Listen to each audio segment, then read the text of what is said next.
jump on in. Hello, welcome to the Old Man Orange Podcast. I'm Spencer Scott Holmes. And I'm Ryan Dunnigan. And we're coming at you with some Hellsing Ultimate. Which, you know, when I think of Hellsing, this is actually like one of the first like mangas I remember ever just like literally reading from like, I guess, beginning to end. You know, because most ones you might read a handful of chapters or you have a certain like group of books, but do you really have them all? You know what I mean? Like at the end of the day, there's so many of those ones where you're like, yeah, I have a few of the books, but I don't have all like, 342 of them. Yeah, I'm kind of that way too.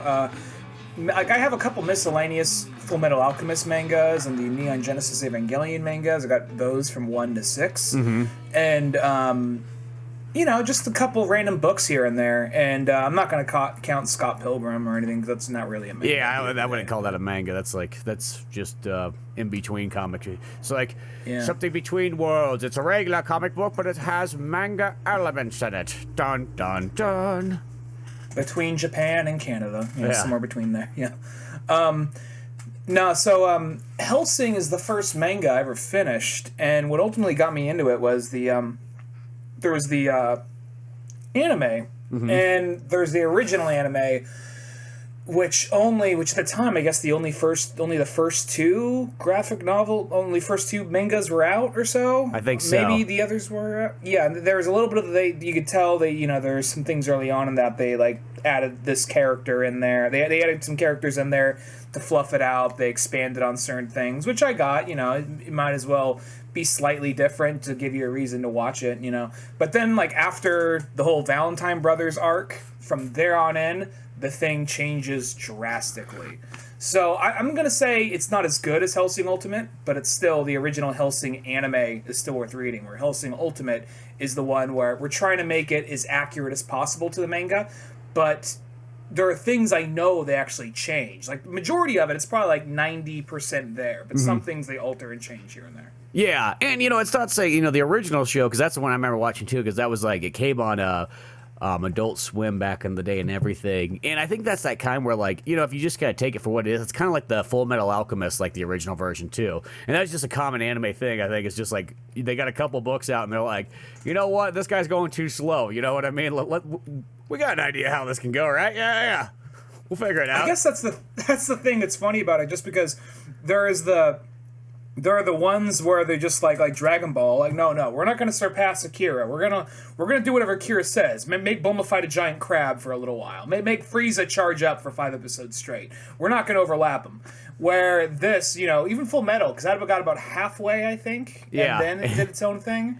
And where Hellsing, it's just like, there's a couple little extra things, but it's kind of moving at its own pace, but it's still kind of following the comic. No, it's not. Never mind.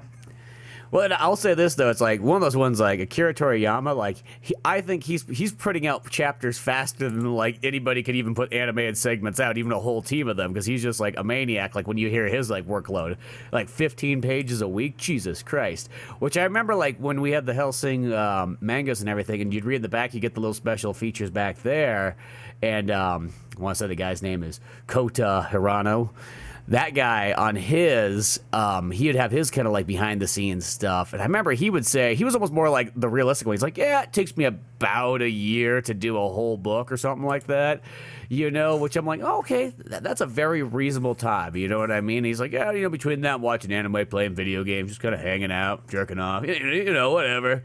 It's just like, oh, okay, cool. And then it's like, yeah, you see Akira Toriyama, it's like, he puts out 3 of those graphic novels a year. Like, what a maniac.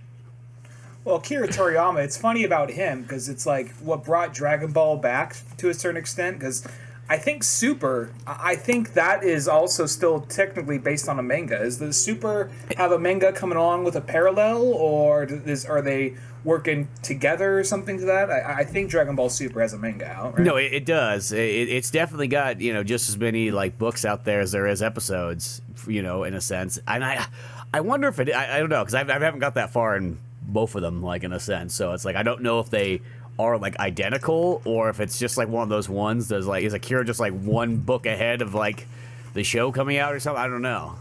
It'd be interesting. I was watching Super, and this is all going to link back to Hellsing here in a second.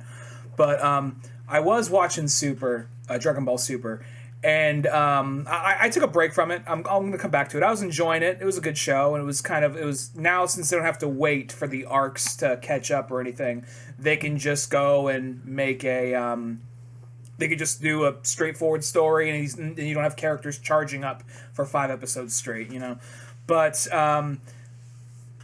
that's got to be another level of crazy. The idea that, oh yeah, I could put out that 3 graphic novels in 1 year, and it's kind of funny. When the Dragon Ball Evolution movie came out, what made him jump onto other Dragon Ball projects again, which eventually led to Super and the other movies, was him being like, I cannot let this be the last Dragon Ball thing. There is no way I'm going to let this piece of shit be the last Dragon Ball. Out of pure hatred is what brought Dragon Ball back. Are you talking about Dragon Ball GT? No. The movie. The live action movie. Yeah. It's like I don't want that to be like the last bit of legacy of it. Yeah, and he's just like, this cannot stand, So the idea that brought him back, and I know that this is people click on I clicked on this because it said fucking Hellsing, asshole. But yeah. But I guess long way of saying, I guess Hellsing is the only manga series I ever completely finished. Yeah. Now, granted, it's only 10 books, so it doesn't take nearly as much effort as other series and so on. But actually, I saw this right here. I kind of actually forgot this. I said that this thing played on Adult Swim, but it's like, oh, no. This premiered on Star's Action Channel. I'm like, oh, shit. Actually, I do remember that because the Action Channel was one of the other places that you would, scan to look for, new and different animes and so on. And that one a lot of times would have, the cool, rated R animes, hanging around on there, because it'd be, at midnight. But be like, wait a second, we're not on the East Coast. We're on Pacific time, so we get it at 9 o'clock at night. Well, it was also, I didn't want to, was it on Adult Swim? Let's look this up. I didn't want to do that. I was like, was it on Adult Swim? It seems a little too violent to be on Adult Swim. I thought too. I was like, wait a second, that didn't seem right. And then I just kind of saw it right there. And I was like, oh, no, it was on Action Channel. And then I was like, no, that makes sense. Because I remember finding this on Action Channel. I remember it was me and Josh were watching this. I could literally picture when the first time we ever ran across Hellsing and whatnot. And that show actually isn't that long. I almost want to say that one only has 13 episodes or something like that. It's something like that, 13 to 15 episodes. Yeah, I had that whole series. And when I got that when I was done with that series, I was like, I was right. It wasn't right when I was getting into anime, but it was when I was getting more deeper into it. So I'm like, well, let me check out the manga. And then by volume 3, everything's different. I'm like, well, what the fuck? This is way different than what happens in the anime. I'm like, well, now I got, I just finished the anime. So, well, I got something else to finish off here. So I just kind of worked my way through it. And I'll say that I still like the original anime series, but if I do have a preference, it's probably I have not watched the entire Hellsing Ultimate series as is, just because I had the manga, and at the time when they were coming out at that point when these things would come out in a $30 to $40 DVD set with minimal special features. You'd only get it at a Suncoast or FYE. Yeah. And it would be spending $40 almost for a 45 to hour long movie. And it was all just very bare bones special feature shit. So I was just kind of I know how it, I'd love to watch it. I got the first 2, but I was like, you know what? I'd love to get the rest of these, but you know what? They're just it's not worth the price tag, really. And then streaming became a thing. And then I watched the whole thing on Team 4-Star when they did their abridged version. And it follows the comic closely with their special little, their flourishes they add in there. But now if we're going to do this whole series, this would be kind of cool just to see how much it goes along with the comic itself. Yeah, exactly. Because that's the thing, too. Is I remember watching literally probably the first 2 of these, and that's about all I remember ever seeing. And then it's one of those ones. There's only 2 I bought. Yeah, it's the only ones so that's all we want. It is that thing. It's always been the back burner. It's always been that one that the second that once you had streaming and things like that, it's it has always been sort of saved on Hulu or Funimation or whatever one you kind of see it pop up on. And it's one of these days I'm just going to sit down and kind of finally watch them through. And sometimes, I don't know, it's the weird thing that nowadays I feel like we need a podcast to be able to sit through and watch them all, because that's about the only time I have for watching stuff. It's it has to be dictated around the podcast schedule. So it actually kind of works out well that we finally kind of get to jump into this and so on and go through this, because this is always kind of a fun series. It was always the one that I remember back in like the early 2000 days when you were online. There was two Alucards, and most people would actually think of this Alucard first and foremost, and not the Castlevania Alucard, which is kind of ironic nowadays. But this was the one that was way more popular than Castlevania. Yeah, and this was my introduction to Alucard himself. It's kind of loose, like he's Dracula, but goes by Alucard. But in this thing, he's the son of Alucard. I don't know, it kind of goes around. But just the name Alucard, like, oh, Dracula backwards, okay. And I have to say this, though, because I was watching this one with the in the subtitled versions, and I don't know if it's just the subtitles, but I was like, it says his name's Alucard, but then I'm like, is that just one of those like ones? Because now it makes him sound like a South Park character, like the one they can't pronounce their L's, so they just call him like Alucard in Japan. Because I will say, when they pronounce it in Japanese, that's how they say it. They don't say Alucard, they say Alucard. Well, it could be that. I could also think of like it might be how much of Dracula stuff is owned by the Stoker estate. So I'm wondering like what the loopholes are, because I want to say I saw something where it was spelled differently or something. I don't think in this version, but before, I want to say Alucard was spelled slightly different in something else I read or saw. So I think there's some, we'll get to the end of the series when we get to the end of the series. But there's some things in there that made me think like, I wonder if they worked around that just to avoid a lawsuit from that. Because even Frank F.D. Gross, who wrote the Wolfgang Chronicles, he said that he didn't he say he had to take some shit from the Stoker estate or something like that? No, I don't. Nobody said anything to him, but we were just talking at one point that they still actually own. I think I almost want to say they own it so that like it's not technically public domain yet. I don't think. I could be kind of wrong on that one. But they still are able to kind of keep it alive, and I want to say like the great-great-grandson even has his own sort of like continual books that he's kind of written. So I don't think the name Alucard obviously is not like, it's not held by anybody's, like, it's too old of a name. And, obviously Castlevania wouldn't be able to use it if that was the case too. But no, nobody owns like Dracula or Alucard or any of that kind of stuff. It's technically, that stuff, just including just the straight up Bram Stoker's version, that's whole normal storyline and so on, or whatever the kind of characters and so on, can kind of be a free-for-all grab because it's just in that. But I think that's what it was, is that the Bram Stoker estate still kind of carries on the legacy of it. Oh, okay, all right. I think that the subtitles, either someone's a dick who's translating, be like, there's Japanese, spell it real funny. It's like, what did you learn how to speak Japanese just so you could like translate Japanese just so you can make fun of them? Yeah. Well, I'll say, before we actually get into the show itself, I'll say I remember seeing Alucard spelled differently. I'm looking at an IMDb right now, and it's how it usually is, and I don't want to split hairs on something so trivial, but like I know somewhere I've seen some game or some anime or something where his name was spelled differently. So I was just wondering about that, or how much they butt into it. But I guess I'm misremembering. I mean, by that sentence, Hellsing spelled differently than Van Helsing. Yeah, it is. Yeah, there's two Hell. It's actually Hell and then Sing. So maybe that's the loophole around it. Yeah. But yeah. And listen, I don't think that has anything to do. I think that was more just to be like, yeah, man, it's Hellsing, but this one's Hellsing. I think it's more one of those things. It's literally like that kind of like angry teenager, like rock band kind of feel. So you watched this one in Japanese? I did. If I can watch anything in Japanese, I pretty much do nowadays. Like, generally, I only watch the English ones whenever we have, like, ones like when we watch, like, Fatal Fury or something where I can't seem to find the Japanese one.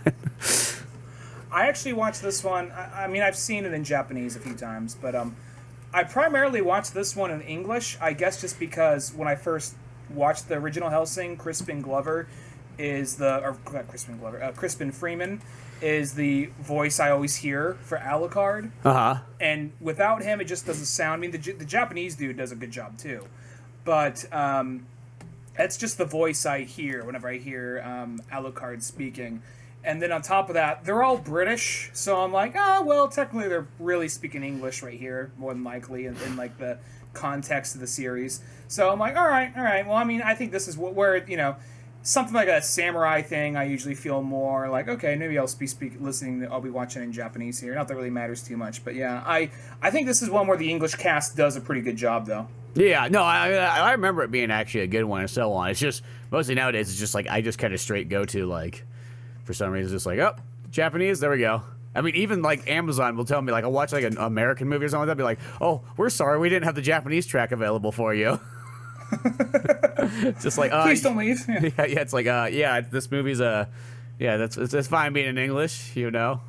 If Bruce Willis was speaking Japanese, it might be a little weird, but go carry on. I was gonna say this one right here. I do think it's interesting because watching the original show and then reading the manga and then watching the adaptation of the manga, which is what Hellsing Ultimate is, it is kind of surprising watching it how much they speed run the very first volume, because they really stretch shit out in the show. Like I'll say like the original show. Like Ceres is shot and turned into a vampire at the very end of the first episode. So they really kind of like pace it out. Where here it's just like, she shot, bite her, get out there on the next fucking mission. Yeah, exactly. Like boom, boom, boom. I don't know. Maybe that's the one because they knew that the other show existed and they're like, hey, people have already seen this. Let's do the kind of like the speed up version of that part. Because yeah, in a sense, those first handful of episodes of the other show do stick kind of to the book. It's just it deviates later, and I feel like that's what they're trying to do in this. They're like, hey, by almost like Hellsing 2 is done, we're kind of can go into it, and then we can just do it book by book and not have to worry as much, because we've kind of caught up with whether it's the manga audience or the old anime audience. Old as in like 3 years ago before this. Yeah. Well, that makes sense. I know we're already like 20-ish minutes in, and we've just talked about this by comparing it to other anime. But well, it's kind of like when like Hellsing, when Full Metal Alchemist Brotherhood came out, the first episode or two was not where it was in the manga series or the anime series. It was a brand new thing for the first 2 episodes, just because like you already saw the whole like Lior thing. Now we're gonna go back to the Lior thing. We're gonna speed run it when we get there. Yeah. This is more of like, and plus this also follows with the comic more closely, because the comic just gets to the fucking point and gets running out the door, where the original show kind of lingers, which makes sense. They only had 2 books to go off of at the time. So yeah. I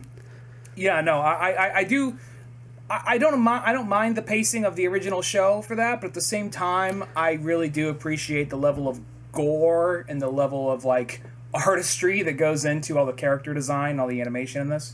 Yeah, no, it gets right to it right off the bat. You get good action coming at you, and tons of copious amounts of violence. This is that time period where like they started introducing like CG into it, so they do even kind of like milk that pretty well. But because I want to say the original show was kind of low budget, and this one they are really pushing the. Well, I'm not sure how much more expensive it is, but it looks a lot shinier. It looks a lot more shaded. Well, because we just did the Evangelion ones, but this, like the Hellsing Ultimate, almost kind of remind me that this was sort of made in like a similar kind of feeling to the way that like almost the Evangelion Rebuild series kind of was. I mean, I know they're still kind of doing their own thing, but it was almost like, hey, let's go back and like let's give it another take and see how we can dial it in even more. Mm-hmm. Well, like there's some things I'm surprised that kind of like they stayed very true to it. And there's some things I'm surprised they actually left that in. Like, there'd be, like, Ceres has, like, a weird dream. And, there's, like, the weird guy, like, I'm the spirit of the Hankun Cannon or whatever. Just has the weird kind of, like, 2D, like, very simplified, weird, like, how dark and serious this thing is. Uh-huh. And then suddenly it jumps over to, like, the weird, kooky kind of, and they would utilize that into, like, on the next episode, and they just use those as the shorts to explain what the next episode's going to be. But in this one, it was a lot more of like, just, I'll say that felt out of place, but it was so weird and so bizarre, I didn't mind it, Yeah, well, it's weird because it's like Ceres is the only character in there that is like not treated like sort of like, I guess you would say like seriously, like she can have those kind of like goofy cartoon moments. And I guess what it's supposed to be is she's supposed to be the Avatar character in a sense. Like, everybody else knows what the hell's going on. Here's this one, policewoman who just got thrown into this. Like, literally, it has that kind of thing. Like, she comes into this, is attacked, and so on. Alucard pretty much just bites her and so on. Like, look, you're drafted into a war now. Come on, start fighting with me. That's practically what it is. It's like, here's a big fucking cannon. Yeah, take this cannon, and the butler's going to make it even bigger and even more powerful as time goes on. Which I think Walter's probably one of my favorite characters. Yeah, no, that guy's really cool. I mean, he literally is just like, a kick-ass like Alfred and so on, but you can never go wrong with like a badass like Butler. Yeah.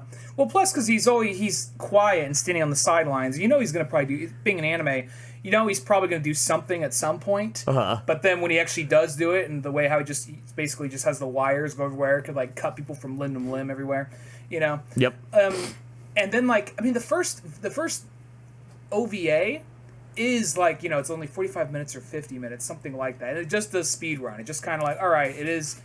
We're just going to condense the first volume, which is Sarah gets bitten. They go after some the teenage priest. Oh what? Yeah, they go after the teenage vampire. That's right.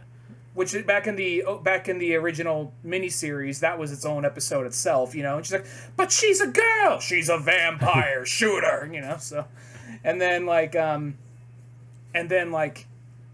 and they go off against Anderson. That's the thing about Anderson. Anderson's probably, there's not really that many characters in this thing I dislike. When we get the Nazis, it gets a little easier to dislike certain characters. Yeah. But as far as like the mainstay cast, they're all like, Alucard, Walter, Saris, Anderson. I think the four of them, there's a reason why they stick around it for so long, Yeah, exactly. Well, no matter what, even like even there's like douchey characters, but they're still kind of interesting in a weird way too. Especially when you get to like the second episode and whatnot, and you get like the Valentine boys. I like the Valentine brothers just because there's the whole thing where I like how Luke and Vaughn. Is it Luke and Vaughn? I think it's Luke. It's Jan and Luke. Luke and Jan. It's Jan. Oh, Jan. I guess Jan is the dude in the beanie, and Luke is the dude in the pretty boy. Yeah. I like how Luke has this sense of like he is the next step up. He is right at Alucard's level and about to go the next step higher. Where Jan is like, he knows he's the bottom of the barrel, but he doesn't give a shit. He's just happy he has vampire abilities and he loves killing. Yeah, he's just here for the killing and for the rape. That's all he's there for. Yeah, like that's the guy he's a very honest man. He's not into a whole lot, but he loves the killing, he loves the raping. That's the thing about a character. If you have a character that is like just very mustache, not so much mustache twirly, but just more of like just that forward, and that's what I'm gonna do. Why? I'm bored. I got nothing else going on, so yeah, I'm gonna just blow your brains out, skull fuck your corpse. I'm not being funny. That's literally like if that's not the line, it's close to the line. Yeah. Well, it's almost like he's got that like kind of early 2000s kind of like almost like jet grind radio like kind of gangster look to him is the best way to sort of say it. And it's just some kind of like thug kind of like douchebag kind of guy, but it makes him a fun, interesting character still. The fun, interesting character that likes rape and murder. He seems kind of like they both seem like guys who came from America and just like, you know what? They don't got guns here in England, so I think we could take care of this shit pretty easily if we wanted to, Yeah. And then from there, they stumbled into vampires and all that kind of shit. I think that their whole dynamic. I don't even hate Luke, but Luke serves a purpose. He's a cool designed character, and when you see him go through the mansion and killing all these different humans and all these different Hellsing soldiers. That's where just like, all right, this guy is pretty badass. Then he gets down to Alucard, you realize, oh, this dude's not jack shit. Yeah. Exactly. He just can't withstand up to Alucard. So, I just even love just like, the amount of damage sort of like Alucard can take and just like how he sort of can laugh it off and still kind of recover and just like, just has these like ridiculous abilities that people, almost like don't really quite understand yet. Yeah, well, there's also some of this stuff where when you first see him, because like when he goes up against Anderson, because the complaint I've heard about Hellsing is Alucard is too powerful. I'm like, well, technically, Alucard's not the main character. The main character is really Integra. Integra, yeah. Integra's really the main character. It's just she's Sarah Connor. He's the T-1000. That's essentially the way it is. Yeah. And watching and like the whole a lot of it becomes like, okay, every so often he goes against something that's stronger than he anticipated, but majority of the time, the big problem is, oh, Alucard's not here yet. We got to survive until Alucard gets here. And when Alucard gets there, it's a giant kill orgy. So yeah, exactly. And you know, kind of the funny thing too is I really will say that like Jan and Integra, like you know, like from like kind of like a faraway glance, those characters almost look identical because they both got the shimmery glass. Well, everybody's got shimmery glasses on in this. It's like, oh, this is like the show of shimmery glass people. You know what I mean? Because everybody's glasses just like shimmer and glow, you know, glow and so on. But trying to make glasses look cool because they're always like doing like the one finger like pressing against it, and their mouth is kind of covered. And their eyes are really like squinting, like they're really pissed off or giving you a blue steel stare or something. Well, I mean, like 75% of the characters in this, you don't ever see their eyes for the most part, except for like those one moments where like the light changes or something like that. But but no, the Integra character is kind of an interesting one too, because it's kind of like she's almost this like lineage of like the Hellsing kind of like clan, and she's just kind of like the you know, the heir to the throne nowadays have taken over this, and by that kind of standard, it's like, you know, this has kind of become like the royalty for like, you know, vampire hunting and monster hunting and all that kind of stuff, which I think is also what makes the kind of like the Valentine boys kind of interesting, because I like that even like, you know, Luke or Jan comes in there and whatnot, and he's got that sort of thing like fucking rich people think they're better than us, like, you know, like soccer hooligans down here.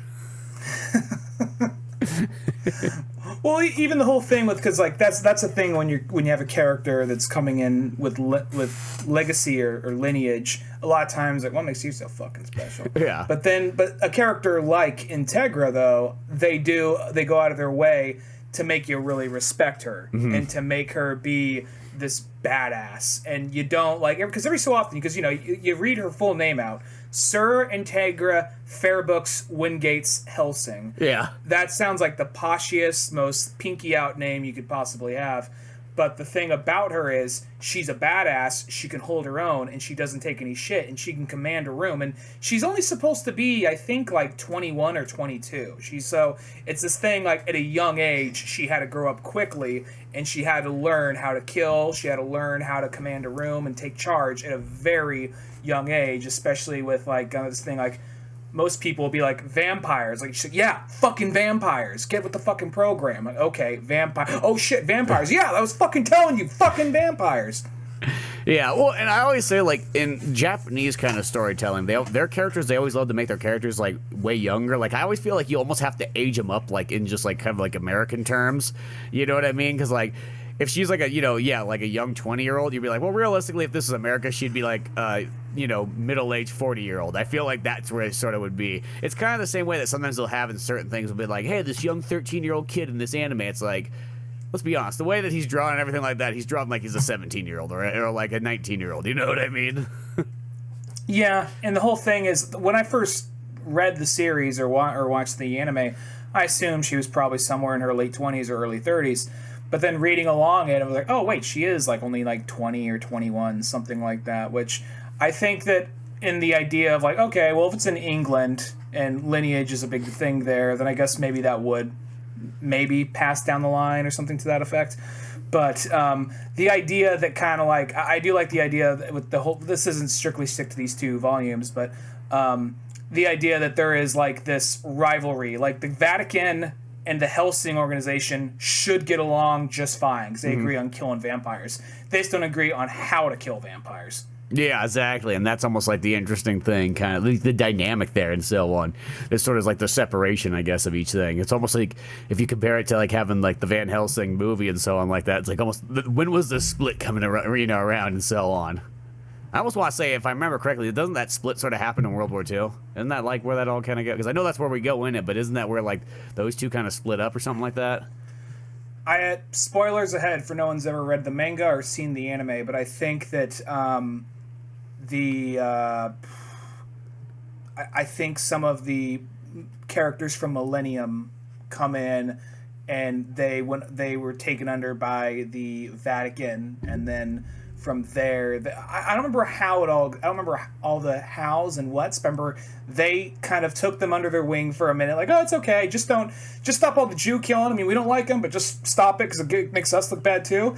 And then they built up steam and picked up again, like, oh fuck, we didn't account for this, you know. So I think it was something to that effect.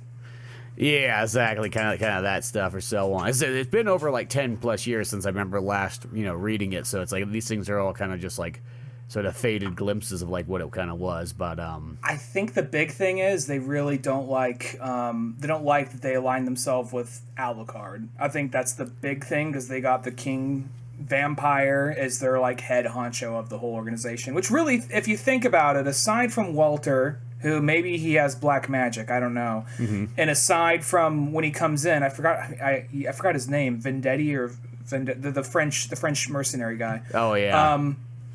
Everybody else is like, you don't want to really. Hellsing is probably one of the worst places to work for because if you're just a standard soldier, you say, "Yeah, man, I just got my job as a vampire hunter. How badass is that?" And then all of a sudden, a tour bus pulls up, like, "Oh, what's with those two hipsters out there getting gunned down?" Yeah, exactly. And then you get turned to a ghoul soldier and Samon. So it's like it doesn't really end well for any of the lackeys in this. I mean, that's generally. In general, the nameless kind of like, soldiers and guards just it never ends well. There is a lot of like, hey, do you like seeing copious of dead bodies and meat? Like I was thinking, like I remember this is back in high school when people were like, dude, they should make a movie of this. They should make a movie of that. I'm like, they should make a Hellsing movie. Like they should, but you realize how toned down that thing's gonna be if they ever make a movie of it. They're not gonna go to the level of gore. They might maybe do it now to like a Netflix original movie or something, but they're not going to do it to like, it's not going to happen right now. I think people are too soft for it right now. Yeah, and a lot of times even too, it's like I feel like things still get, no matter what, they still get toned down. Even if you do get somebody like really putting it. I mean, you have to have the real right team to kind of do it. And I don't even think a Netflix original would even like they still would tone it down there. You need it to be, you would need it to be something just like. In a sense, like you need almost like an eclectic kind of like director who wants to take hold of it and no one's going to question what they're doing kind of thing. Yeah, I still think, I don't think that, I said Netflix original, but at the same time, I know that they would probably make it bloody enough to earn its R rating. Yeah. But you probably wouldn't have like literally tidal waves of blood. You probably wouldn't, and if you did, it probably would not look that great. I mean, Army of the Dead was pretty violent and that, but at the same time, I don't know. There's some things I think they're willing to throw the money down and take a chance on. I'm not sure if this would be one of them. I guess we'll have to see how the Cowboy Bebop show does, but Yeah, I know this one has been in the talks of like Amazon, so which is kind of really? Yeah. So I mean, I don't know. I don't know if we're going to be in this period where all of a sudden that people are going to start buying up animes like they were buying up comic books in the early 2000s. Well, at first I was pretty. I don't want to go on a whole other topic here, but I'll just say this real quick. At first I was pretty neutral on the whole Cowboy Bebop live action thing. Like, I don't think it needs to happen, but it could be good if it does happen. So I'm hoping the best for it. And I saw the trailer, and I'm like, ooh, that looks a little. Yeah, I don't know. We'll find out. But, yeah, they just look cheap. That's the only thing I just always feel about like a lot of times like Netflix original things. I know this is kind of getting off topic, but it's still in the anime kind of vein. But a lot of times, I mean, it's different if it's one of those ones like, like the Rurouni Kenshin, because that's not a Netflix. Obviously, they slapped their name on it, but it's not a Netflix show. That's just they just bought the international rights to it. But like that one came out really good and so on. I think it's because you had Japanese people making it and they kind of understood the material and so on.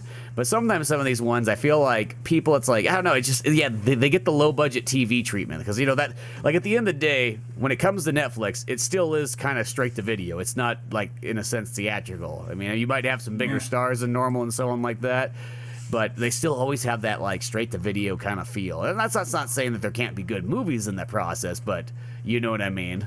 It just it feels like something's missing always, like. Or somewhere between there's somebody who gives a shit, but then there's somebody else who suggests something else to make it fit with. I don't know. Like I feel like what? Like, did you see the trailer for the Cowboy Bebop show? No, I only saw the photos for it.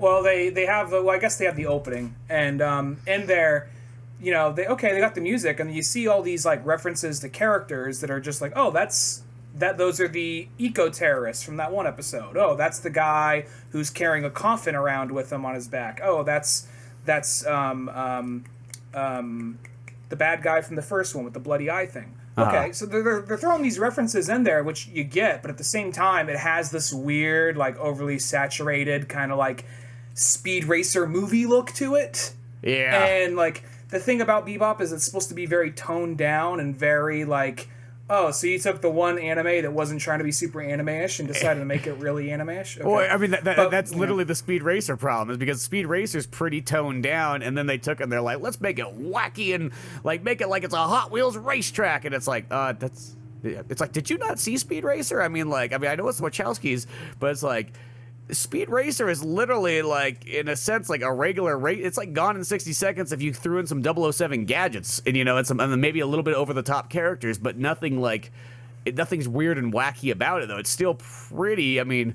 realistic for the most part. I mean, they could go a little bit more like, you know, death-defying stunts and so on because it's animated, but it's not like, it's a pretty grounded in reality show at the end of the day. Yeah, and like this, and I don't want to go on a whole other thing about anime adaptations, and who knows? I'm hoping the show's going to be good. We'll find out, you know. But like, if they did do a Hellsing one, I do see them like pulling back. They'd have to go all in, and I'd also be afraid to do the Game of Thrones thing where they try to like kind of Castlevania did that. I don't even watch Game of Thrones, kind of burnt me out on Castlevania because I don't know. It's as much as I love it, it's like it slowed it down, and it's like, wait a second. It's that thing where it's like, I almost hate to say it, but I'm like, don't get Americans involved in making these things. You got to get Japanese people because the Americans don't get the pacing. Like, they don't, it's like there's something, I'm not saying that there's not a American who can get it, but a lot of times the Americans who get a hold of the properties, I don't think understand the pacing, you know? Yeah. And going back to the pacing for this, like, because the series does just move. There's never really a dull moment, and even the moments where it stops to give you exposition on what's going on, it's not really boring because you're just finding out about all this, like, you know, like, okay, cool. So vampire hunters are tracking down Nazis. Okay. Oh, cool. We're learning more about Alucard's backstory. Oh, there's always like something that's, I think most of the exposition in this is usually pretty interesting for the most part. I know by now, vampire Nazi is kind of a cliche, and even in the Team 4-Star parody, like, you know, there's a time someone would say that. It sounded pretty badass. Now it just sounds like it's overused. Yeah, I know, yeah. So it's kind of like, I mean, I'm sure there were vampire Nazi shit that came out before this, but I feel like this is the first one that really kind of made, like, oh, that's who we're fighting? Oh, that's a cool villain. Yeah, exactly, because, you know, I remember... yeah, I think there's that one book that what's his name, Kevin Smith's buddy, Kevin Smith's comic book. Oh yeah, Walter Flanagan. Yeah, Walter Flanagan and Brian Johnson. Their book, because I almost want to say that book. I mean, I could be wrong. That could be actually like 2000s, but it's like almost give or take around the same time that Hellsing sort of comes out, late 90s, early 2000s, because that one has like the. You know, like the Universal Monsters. Universal Monsters meets Nazis and all that kind of. That actually is a pretty sweet book. It'd be kind of a fun one to do at some point. I kind of forgot about that till like you just kind of remind me when you sort of said that. And I remember he at that time period even got kind of like shit for like doing that. You know what I mean? Like, oh, people have already done that, man. And he's like, well, I fucking didn't read it, so sorry. Yeah. Well, I think that I mean, well, even just the looks of the villains, because the thing about them is, I think one thing that always stand out about Hellsing is the character designs. Like, the character designs, aside from the gratuitous amount of action and gore and how well it's made, the character designs always look cool. And they always have these, like, you know, physically impossible poses that no one could do in real life. But on paper and in animation, it looks cool. Yeah. See, and that's always the stuff I kind of always worry when it comes down to live action. Is people sometimes try to capture that stuff, and that stuff looks weird in live action. You know what? This is the best way to say it. It's the equivalent of like why you can watch like Aladdin, like in the cartoon, and have the singing, and the singing for some reason, like, you know, it's there and it works, but for some reason then you go to do it like in live action a lot of times, and it feels uncanny. That's the best way to sort of say it. And I feel that sometimes like when people try to do like live action, sometimes too over the top. I mean, I'll say this, that's what makes wire fu, I think, look kind of weird and uncanny, is because in a sense what they're trying to do, I know that a lot of times that's associated with like Chinese stuff, but at the end of the day, it's kind of in the same vein as like we're doing anime live action, but it almost like it doesn't like really work that way, you know what I mean? Like, and you know, in an anime, yeah, you could have the guy jump up real high and fly in the sky and everything like that and be like Goku or something like that. You're like, yeah, it looks fucking badass. But then when you suddenly see it in live action, you're like, well, why does it look kind of lame and kind of, I'm going to say it, kind of gay? Well, I mean, the wire fu never bothered me that much, but I get where you're coming from. I prefer my kung fu stuff on the ground, and if it is, like, if they are flying around, I'd rather them just, like, Superman it, you know? Yeah. So, yeah, because... But going off that, though, like, because even within the action are small moments. Because the thing about this series is I do feel like it does move really fast, and it does like just machine gun this exposition as well as like mission to mission. You just gotta keep going. But at the same time, I feel like within that they get small little subtleties through what characters do. We get to know more about those characters. Like going back to Jan, for instance, after they just got done killing a bunch of like Hellsing soldiers, you cut to him just very bored, just sitting on a pile of soldiers on the phone, and he's like scratching his balls with like a severed hand. And that's an angle you could see very well. And he's just like, it's like it's kind of like it's kind of like it's not really like someone. It's like this guy's kind of scratching my balls. I'm not scratching my balls, so it's kind of like That's not gay, I mean. Yeah, exactly. You could grab that girl's hand. You're like, yeah, but that'd be fucking weird. Dude, you were just about rape a second ago. Yeah, but I was into it. She was into it. It's like that's not how it works. Tit for tat. Like, I fill in the blanks. Yeah. I have my own fan fiction running up here. Yeah. No. My brother. He's trying to be king of the world and shit. For me, I'm here to party, have a good time. That's what I like about those two, because they just have like they're totally polar opposites. The guy who is bottom of the barrel, the weakling, he is more aware of what's going on than his brother, because his brother went in thinking like, oh well, I am just the next evolution of vampire, and this is gonna be easy. And then just, what the fuck? It's just like bit off, and he's just like scrounging around, and just how it so quickly goes from being a badass vampire fight to where you knew Alucard had these abilities, but to see him turn into like this hell beast at that level, like that right there was one of those things where, oh shit, you actually for a minute, I'm glad it happened, but you're kind of scared for him just a little bit, but at the same time, so happy he died. Yeah, exactly. It does make for a good moment and so on. And then I still just love even like when you're at like the other battle going on when Walter is kind of fighting off Jan's kind of men and so on, and all the ghouls and all the soldiers and almost like the riot gear and everything like that. And then I like when he brings out Saris and she's just got the most overly massive gun with like the high caliber, explosive rounds and so on. And she just starts blasting those off.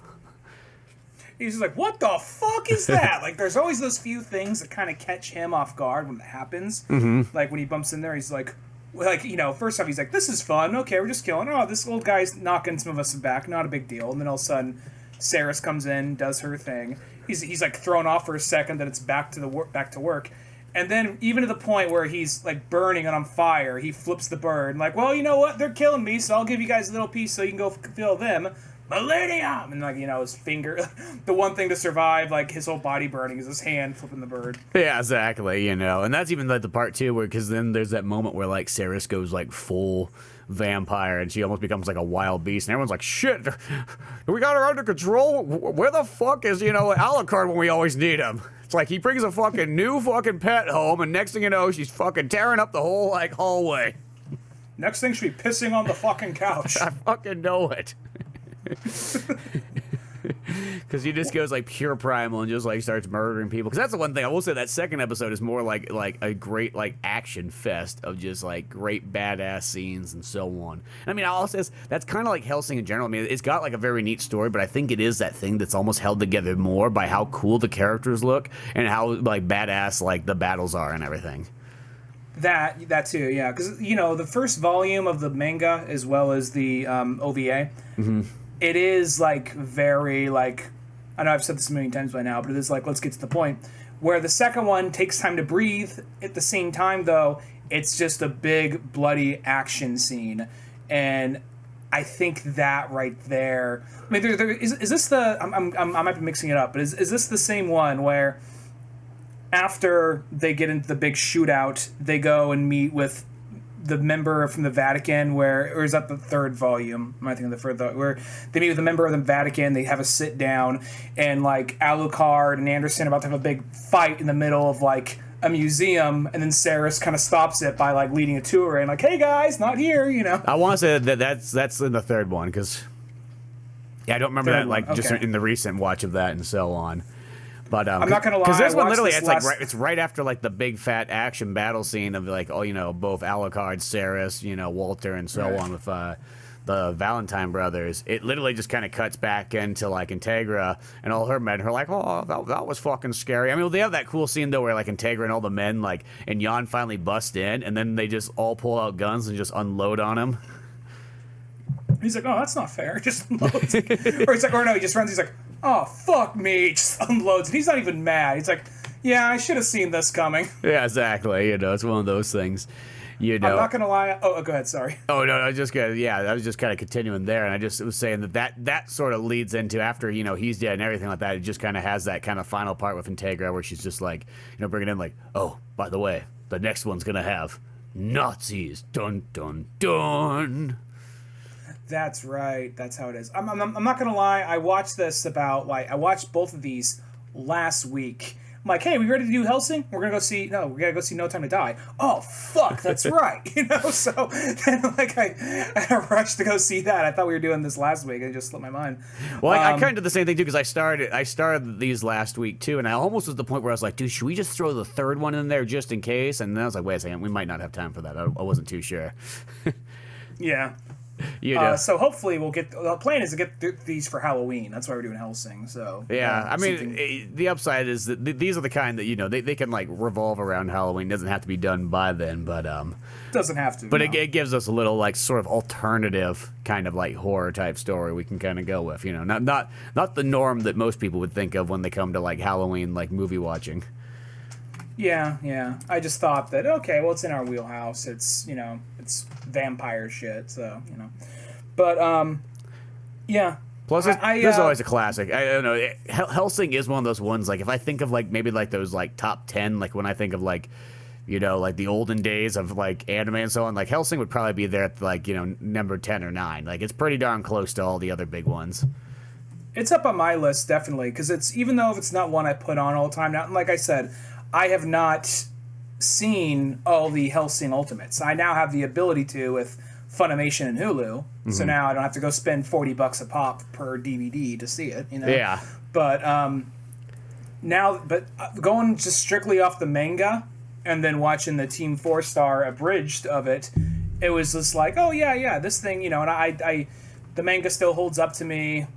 And so I just from seeing the abridged, I know this goes a different direction, and not just like the humor or the jokes they have in there, but I mean, there's a few things they do a little different near the end. Like, well, that didn't happen in the manga, but I'm curious to see the longer version to have that explained. But yeah, overall though, if you've never seen Hellsing, if you like very bloody vampire anime stuff, I recommend it. Yeah, no, it's a good one too, especially if you ever were into Castlevania, Dracula type stuff, anything kind of vampires and sort of anime. I guess you can't be just into vampires. You gotta be sort of vampires and anime, or else it might be a little bit hard to jump into. But it definitely is. And as I said, like when I said like top 10, I just mean like in the olden days when we had very little things to like choose from animes. This was like one of those ones that always kind of stood out as like, oh yeah. This is kind of like, this is a big deal. We're getting some real, like, violent stuff here on, like, the Action Channel late at night on Stars. Well, it's also one of those ones where, like, the other one held back a little bit. I mean, it was still violent. Still deserved, like, an R rating, the original anime series. But this one does not hold back at all. No. So, I mean, I'm surprised. I'm wondering if they're going to go as far as at some point you see a Nazi eat a baby in one of the comics. I'm wondering if they're going to go as far as that. I can see him doing that. I can in this because this also, once again, it's that time period like 2006. Kind of around this time when stuff came out. This is when like they kind of had that realizing like, oh, anime actually is popular and there is actually a big group for it, and people, the more Japanese it is, the more they want it. You know what I mean? Because we've kind of fallen away from that nowadays. Because now American, European like video games and so on took over so much that the Japanese stuff kind of fell off the radar. But this was in the kind of the area where it's like, oh no, the more like bizarre and Japanese it is, the more it'll actually sell better in the U.S. I feel like that there's that period where there's a couple of times where you can see American studios, and not just like something like Cartoon Network or Netflix, but like American studios try to come in and try to like make that fusion anime between Japan and America, and whether it's good or not, it just doesn't like stay. I mean, people love it, but like Afro Samurai, like I wish there was more Afro Samurai stuff, but all we got is like the one miniseries and that one movie. So it's like, and it's kind of like, I'm wondering if it just didn't hit the mark with enough people, or what happened there. You know what I mean? So that's kind of the thing with it, which kind of has me a little confused. Like some of the stuff that does go through, but then I don't know how some of the anime that's really popular now is that still here, but Afro Samurai is gone. Well, you know, this sounds so weird. I feel like Afro Samurai it was almost riding on like the Kill Bill kind of like feeling, because that's always how that sort of felt like. It felt like it had like it's anime. You got Samuel L. Jackson, and it's got kind of almost a Tarantino feel, because that once again all that stuff kind of merges together at that time period. And music by the RZA. Yeah, so you were getting all this kind of cool stuff, and yeah, as I say, I think that just it lasted for like a moment, and then it kind of switched into almost like the. I don't know. I guess it just turned into it went more kind of almost. It's weird because it's like we had kind of like, I guess you would say somewhat like, you know, like the kiddie anime. I guess you would say like, you know, Pokemon and like, you know, certain thing. You know, even like I don't always want to throw all these things in there, but like Sailor Moon and all that kind of stuff in the 90s. And then it kind of turned into like in the 2000s we started getting just, I mean, I guess there was, you know, you still had like One Piece and so on like that they had to sell to the new kids. And I guess as other kids as children were watching One Piece, I guess us teenagers were watching Hellsing. And maybe that's the difference of it. We were watching Hellsing because Hellsing, I want to say Hellsing Ultimate came out around like 2005, 2006, something like that. Yeah, so you know what I mean. So like I feel like maybe that's just sort of it as it is, but it felt like the almost the new kind of like, I guess you would say kiddier shows sort of took over, where like the things that kind of were like a Hellsing and a Cowboy Bebop, you know, and even, you know, other stuff like that kind of just kind of fell by the wayside in a sense. I don't know. Yeah, I mean, maybe they realized, you know what, our bigger target audience right now is probably teenagers, so let's emphasize on the teenagers. Even though I feel like teenagers would really like this, but who knows, maybe by now they don't really like, because, yeah, I'm thinking about the stuff I was watching around this time, which I was watching Black Lagoon, which that's another series I still love, and, you know, this, and Afro Samurai, and then there is, I think, some other, like, more darker, R-rated animes that are getting by me at the moment, but that would have came out around the same time, so, yeah.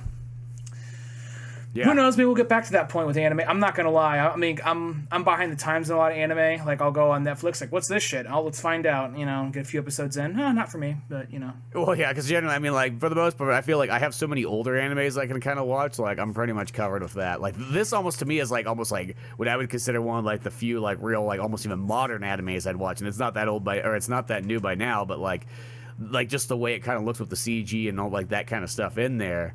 You know, because most of the time it's like I prefer just to have a little bit more traditional styled animation, but I mean, this one's still got majority of it in there. It just has like some gun scenes and so on that have that, but I think that's sort of like always the thing that kind of throws me off in sort of some of the newer ones is when they just don't have enough like traditional looking animation. Yeah, I tried getting into that because, you know, it's on Hulu. It was like, well, this is a popular one. Let me see what the buzz is about this one. There's that show Fire Force, which, you know, I tried getting into that, and I watched, like, the first, like, I gave it a minute. I gave it, like, 7 or 8 episodes. I was into the first episode, still into the second episode, but a little less, and then from there on, it just went less and less and less and less. I'm like, am I just old now? You know, so I'm just kind of like, what happened to me? I don't know. Anyway. Well, sometimes I'm just gonna say that can happen with like even like good animes and something like that. I notice like they'll start off like real strong, and then it's that sort of thing. I feel like, oh well, shit, that was all my real good ideas. Now I gotta kind of fill out the rest of this like, you know, season. So I mean, I guess it's the same thing of like any TV show in general. It's like you get those kind of good episodes out the bat, and then it's like, oh shit, we got to make this go longer. It's like the reverse thing of like the Nintendo Power comics, where it's like, okay, we're building up. Oh yeah, by the way, you got like 3 more pages, so wrap this shit up. I feel like sometimes TV's the other way, where it's like, dude, I got this great story, and then, you know, I'm about kind of done now. Well, tough shit, you got like 15 more episodes before the season's done, so you better figure out something to fill in there. What if we just have a real long battle for like the next 15 episodes? Yeah, whatever, fuck it. Yeah. Can we make action figures? We're making a lot of money off the... Yeah. We're making a lot of money off the body pillows and action figures. Go for it. Do what the fuck you want. Oh, yeah. Cool. I love working here. So I think it's like the many of things where that's why there is always something to be said about. I think that's once again coming back to Hellsing. It's nice that this thing in both the shows are not very long. And I think that's what keeps Hellsing pretty darn solid, is that it doesn't have like the overly extended drag on kind of series so that, you know, you're getting 10 episodes here and then the other show's only 13. So technically the other one's probably shorter at the end of the day because their episodes, I almost want to say, were only like 22 minutes long or something like that. You know, that makes it, I think what makes it kind of like a solid, like, hey, that's it. You know what I mean? Like, it's almost like you just get a real long movie and you're good to go. Yeah, yeah.